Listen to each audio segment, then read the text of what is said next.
अच्छा भैया, आज हम one of the two important inequalities को डिस्कस करेंगे. The first one is Cauchy-Schwarz inequality and the second one is triangular inequality.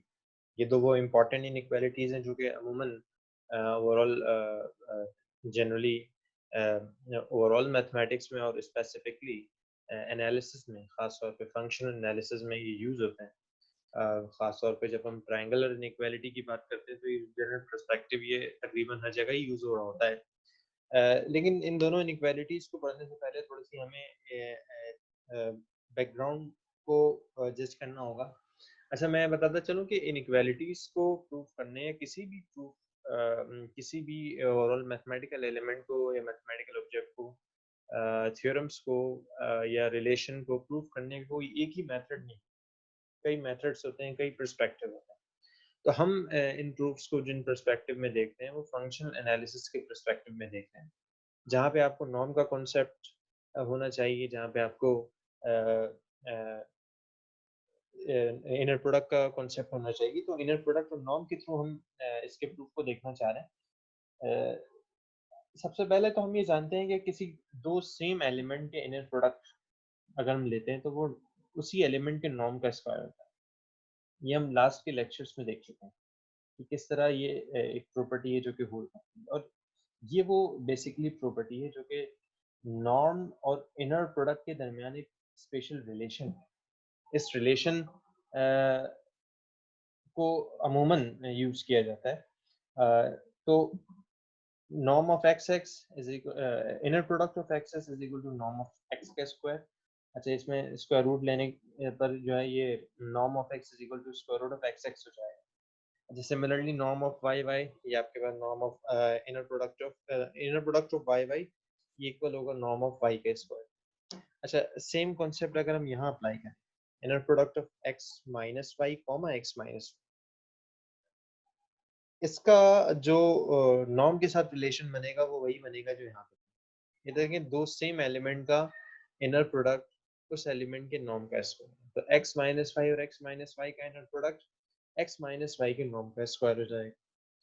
अच्छा, एक प्रॉपर्टी हम इनर प्रोडक्ट की देखना चाह रहे हैं जो कि हमने लास्ट लेक्चर्स में इनर प्रोडक्ट की प्रॉपर्टीज जो देखी थी उसमें उसी से related x minus alpha Y comma X minus alpha Y का इनर प्रोडक्ट ये क्या बनता है. x माइनस अल्फा वाई का इनर प्रोडक्ट पहले हम क्या करेंगे, इस x को इस second component x minus alpha Y के साथ इनर प्रोडक्ट लेंगे लाइक दिस. फिर अगेन इस माइनस अल्फा वाई को x माइनस अल्फा वाई के साथ कनेक्ट करेंगे. माइनस अल्फा वाई है तो माइनस साइन यहाँ पे एज एन कॉमन के तौर पर आएगा. अल्फा वाई ये रहा और x माइनस अल्फा वाई ये जो आपके पास है वो ये रहा x माइनस अल्फा वाई. ठीक है, फर्स्ट स्टेप में तो हमने ये काम किया कि फर्स्ट कंपोनेंट को ब्रेक किया x और alpha minus minus alpha Y में, और दोनों को एक एक करके सेकंड कंपोनेंट के साथ कनेक्ट. ये बेसिकली इनर प्रोडक्ट की प्रॉपर्टीज हैं जो कि हम लास्ट टाइम देख चुके हैं. नेक्स्ट स्टेप में इन्हीं स्टेप में अब क्या करना है, आपने अगेन इनर प्रोडक्ट की प्रॉपर्टीज को अप्लाई करना है. इस x को पहले इस फर्स्ट कंपोनेंट के साथ x के साथ, फिर इस x को माइनस अल्फा वाई के साथ कनेक्ट करना. इस तरह कनेक्शन जो बनेगी inner product of x x minus times X times alpha Y, जो माइनस अल्फा है ये कॉमन आ जाएगा. माइनस टाइम्स ये माइनस ये रहा आपके पास alpha Y comma x, alpha Y और एक्स ये दोनों कनेक्ट हो जाएंगे. और देन माइनस और माइनस ये प्लस होगा, अल्फा वाई विद अल्फा ये आ जाएगा. देन अगेन इनर प्रोडक्ट की प्रॉपर्टीज को देखते हुए ये inner product of x x तो एज इट इज रहा. ये चूंकि अल्फा जो है यहाँ पे सेकंड कंपोनेंट के साथ, तो ये जब एज ए कॉमन के तौर पर कॉमन फैक्टर आएगा तो इनर प्रोडक्ट की प्रॉपर्टी ये कहती है कि सेकंड प्रोडक्ट के साथ कॉन्जुगेट लीनियर बनता है. तो कॉन्जुगेट लीनियर के तहत ही इसके ऊपर कॉन्जुगेट का सिंबल आता है. और x और y ये दोनों अलग अलग x एंड y ये आ जाएंगे इनर प्रोडक्ट के फॉर्म. माइनस अल्फा चूंकि फर्स्ट फैक्टर के साथ सिंपल लीनियर होता है तो अल्फा एज इट इज बाहर आएगा. y रहा same and x as it is रहा, तो minus minus alpha Y X. Then next step में ये plus alpha Y comma alpha Y है, फर्स्ट फैक्टर के साथ ये अल्फा लीनियर है, सेकंड फैक्टर के साथ अल्फा कॉन्जुगेट लीनियर है। तो इस तरह एक दफा ये लीनियर और एक दफा ये कॉन्जुगेट लीनियर के साथ एज प्रोडक्ट के तौर पर आया, Y Y as an inner product के तौर पर आया। इस तरह आप एंड में आप ये कंक्लूजन कर सकते हैं कि norm inner product of x x minus conjugate of alpha inner product of x y minus alpha इन दो फैक्टर से कॉमन आ गया, इससे और इससे। इन दो फैक्टर से जब अल्फा कॉमन लेंगे तो अल्फा यहाँ भी है और यहाँ भी है। विद माइनस साइन जब कॉमन लेंगे तो माइनस अल्फा कॉमन आ जाएगा और ये हो जाएगा वाई एक्स का inner product plus sign minus में कन्वर्ट हो गया, अल्फा बार ओनली फैक्टर यहाँ पे बचा वो यहाँ आ गया, अब वाई वाई का। तो इस तरह हम ये कंक्लूजन ड्रॉ कर सकते हैं कि inner product of x minus alpha y comma x minus alpha y by using all other properties of inner product we can show that this whole result becomes inner product xx minus conjugate alpha inner product xy minus alpha times uh, bracket square bracket inner product yx and minus alpha conjugate inner product y। सो ये चंद एक important properties हैं जो कि हमें Cauchy-Schwarz inequality को prove करने के लिए पता होनी चाहिए। सो डायरेक्टली हम प्रूफ की तरफ आते हैं और इसके प्रूफ की तरफ आएंगे तो हम सबसे पहले इसके प्रूफ को देखेंगे। इन बेसिक्स को आपने याद रखना है, देन आप इजीली इस प्रूफ को जज कर सकते हैं और देख सकते हैं कि कैसे इसको हम देख सकते हैं। सबसे पहले हम अगर कॉशी-श्वार्ट्ज इनइक्वालिटी की अगर बात करें तो कॉशी-श्वार्ट्ज इनइक्वालिटी जो है ये one of the important inequality which are used in overall analysis as well as in general mathematical field or area। खास तौर पे फंक्शनल एनालिसिस में इसे हम बहुत यूज करते हैं कॉशी-श्वार्ट्ज इनइक्वालिटी। ये इनइक्वालिटी उस वक्त हम यूज करते हैं जब इनर प्रोडक्ट का एब्सोल्यूट दरकार हो। इनर प्रोडक्ट के एब्सोल्यूट वैल्यू को निकालने की बात हो तो डायरेक्टली हम एब्सोल्यूट ऑफ इनर प्रोडक्ट की जगह norm of these both vectors ये यूज कर लेते हैं और with this inequality। so Cauchy-Schwarz inequality क्या कहती है? For all x y belongs to space, x is an inner product space, the absolute of the inner product x y is less than equal to the norm of x into norm of y।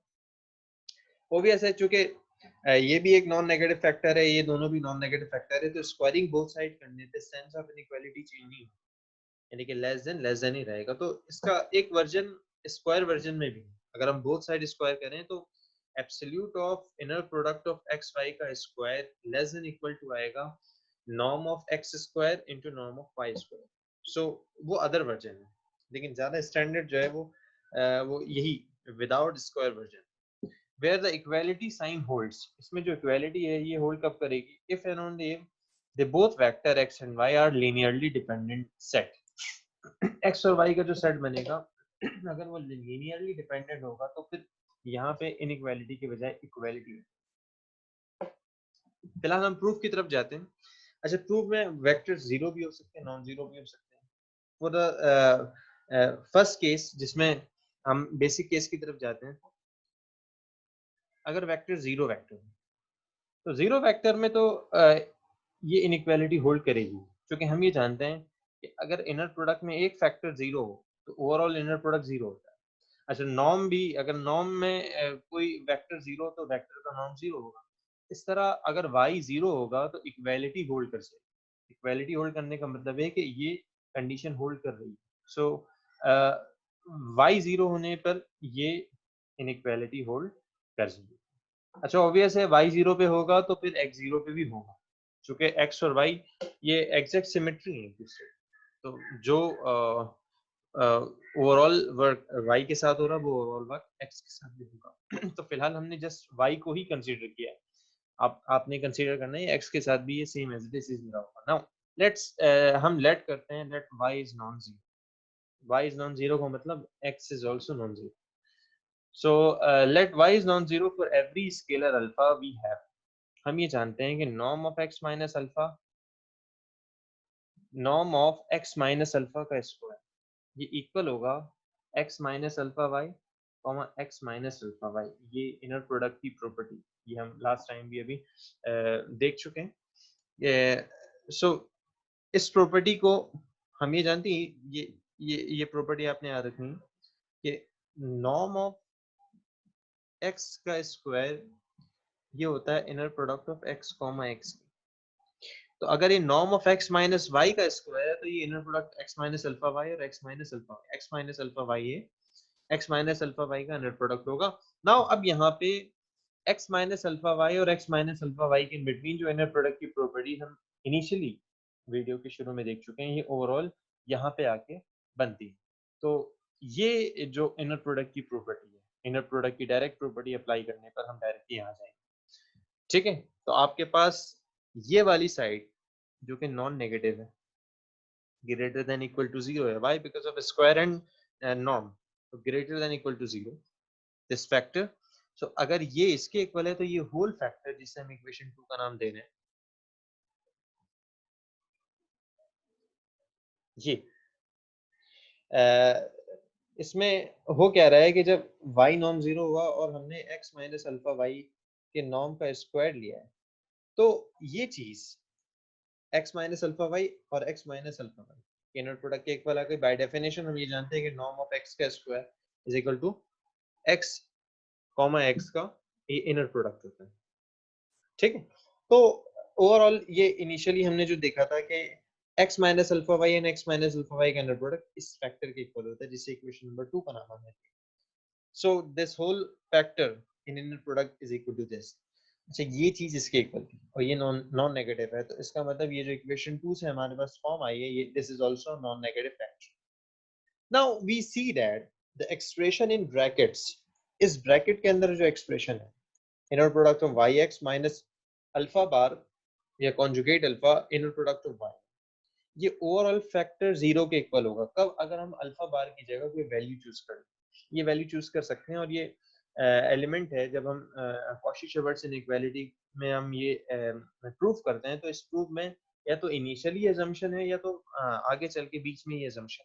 तो alpha bar ये कोई भी number है, कोई भी scalar number, ठीक है। तो इसी तरह अल्फा बार की जगह अगर हम inner product of y x divided by inner product of y y choose कर लें, तो इसमें कोई अनइम्पॉर्टेंट बात नहीं है, चूंकि ये भी एक स्केलर नंबर है। दो इनर प्रोडक्ट का डिवीजन भी एक स्केलर नंबर है। ये could be, it could be like real or it could be complex. So alpha bar की जगह इस फैक्टर को चूज कर लेते हैं due to this selection. Alpha bar की जगह इक्वेशन 2 में इस अल्फा बार की जगह जब ये वैल्यू सब्स्टिट्यूट करेंगे, after substitution this bracket, you will see this bracket form becomes 0 और यहाँ पे जो अल्फा बार है इसकी जगह जब ये सिलेक्शन करेंगे तो आपके पास एट द एंड ये रिजल्ट आएगा, inner product xx minus alpha bar की जगह ये वैल्यू सब्स्टिट्यूट कर दी, inner product xy minus minus alpha, ये जो ब्रैकेट फॉर्म है इसकी जगह 0 आ गया। और ओवरऑल फैक्टर चूंकि नॉन नेगेटिव था, यहाँ से हम देख चुके हैं, तो लास्ट में ये नॉन नेगेटिव लिख दिया। Now the proof is going to complete. Simple है, आपने क्या करना है, inner product of x x को नॉर्म ऑफ एक्स का स्क्वायर लिखना है, ठीक है। जबकि वाई एक्स और एक्स वाई ये डायरेक्टली इक्वल हो जाएंगे एब्सोल्यूट ऑफ एक्स वाई के स्क्वायर के। ये कैसे होगा इक्वल के y x comma x y का inner product absolute of x y के स्क्वायर के इक्वल कैसे हो सकता है? इसके लिए आपको थोड़ा सा कॉम्प्लेक्स एनालिसिस और कॉम्प्लेक्स नंबर्स की थ्योरी को थोड़ा सा रिकॉल करना होगा। कॉम्प्लेक्स नंबर में आप जानते हो कि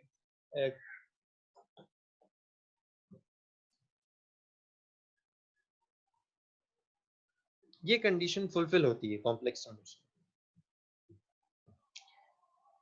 जिसमें हम ये देख सकते हैं कि सपोज दैट अगर आपके पास एक कॉम्प्लेक्स नंबर z है और इसी कॉम्प्लेक्स नंबर के साथ मल्टीप्लाई हो रहा है इसी कॉम्प्लेक्स नंबर का कॉन्जुगेट, तो कॉम्प्लेक्स नंबर और उस कॉम्प्लेक्स नंबर का कॉन्जुगेट मल्टीपल अगर आपस में हो तो इनका मल्टीपल होता है absolute of that complex number का स्क्वायर। ये सिंपल प्रूफ भी है इसका। आप अगर x plus iota y you will take z and इसका z conjugate you will take x minus iota y. So after multiplying this you will get x square plus y square, and you know x square plus y square in complex number, this is equal to absolute of z square. So यहाँ पे z की बुनियाद पे ये काम हो रहा है z into conjugate of z. अच्छा, इनर प्रोडक्ट में हम ये जानते हैं कि x कॉमा y एक नंबर है, जस्ट एक नंबर है, ठीक है। अच्छा, x कॉमा वाई और x कॉमा वाई का अगर हम कॉन्जुगेट ले लें तो ये लाइक z, ये लाइक z का कॉन्जुगेट, तो अगर इन दोनों को हम मल्टीप्लाई करेंगे तो at the end you will get absolute of the inner product of x y का स्क्वायर। ये कंडीशन आपको मिल जाएगी। अच्छा, ये एक्स वाई और एक्स वाई का कॉन्जुगेट, यहाँ पे भी एक फैक्टर याद रखना है, जो एक्सियम आपको इनर प्रोडक्ट का कहता है x y is equal to y x का कॉन्जुगेट। तो ये कॉन्जुगेट सिमेट्री, ये एक्सियम भी आपको याद है। तो ओवरऑल इस ओवरऑल प्रॉपर्टीज को देखते हुए हम ये देख सकते हैं यहाँ पे कि ये जो आपके पास फैक्टर आया है y x into x y, आपने क्या करना है, वाई एक्स की जगह इसका कॉन्जुगेट सिमेट्री एक्स वाई का कॉन्जुगेट कंसीडर करना है। वाई एक्स की जगह एक्स वाई कॉन्जुगेट, और एक्स वाई कॉन्जुगेट और एक्स वाई इन दोनों को जब मल्टीप्लाई करेंगे तो x y inner product x y के एब्सोल्यूट का स्क्वायर आ जाएगा। नाउ देन इसके बाद आपने क्या करना है, क्योंकि नॉर्म ऑफ वाई जो है ये नॉन नेगेटिव, नॉन नेगेटिव क्यों है, because y is a non negative number, y is a non negative vector. तो नॉन नेगेटिविटी की वजह से बोथ साइड आप ऐसे मल्टीप्लाई करेंगे, after multiplication you will get norm of x square into norm of y square, और ये minus का फैक्टर ये राइट साइड में जाएगा, absolute of x minus Y के इनर प्रोडक्ट का स्क्वायर हो जाएगा, और चूंकि डिनोमिनेटर में नॉर्म ऑफ वाई स्क्वायर था ये कैंसिल आउट हो जाएगा ड्यू टू मल्टीप्लिकेशन। तो ये आपके पास जो एक बेसिक इनिशियल फॉर्म आई है, ये एक एक वर्जन है कॉशी-श्वार्ट्ज इनइक्वालिटी का। बाज़ औक़ात इस वर्जन को भी कॉशी-श्वार्ट्ज इनइक्वालिटी में यूज करते हैं विद स्क्वायर, लेकिन चूंकि बोथ साइड स्क्वायर है और स्क्वायर रूट एक इंक्रीजिंग फंक्शन है, तो due to this increasing properties of the square root function, both side जब हम रूट लेंगे तो ये वाली side without a square absolute of xy inner product which is less than equal to the norm of x into norm of y, square खत्म हो जाएगा और विदाउट स्क्वायर ये आपके पास एट द एंड कंडीशन आ जाएगी, जो कि इनर कॉशी-श्वार्ट्ज इनइक्वालिटी का फाइनल प्रूफ। तो ओवरऑल इस प्रूफ में आपने inner product of x y को ये प्रूव करना है कि this is less than equal to norm of x into norm of, so ये ओवरऑल आपके पास इनर प्रोडक्ट का प्रूव हो जाएगा।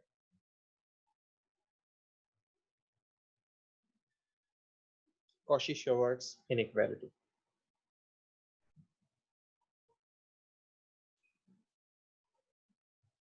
So clear steps हैं ये सारे?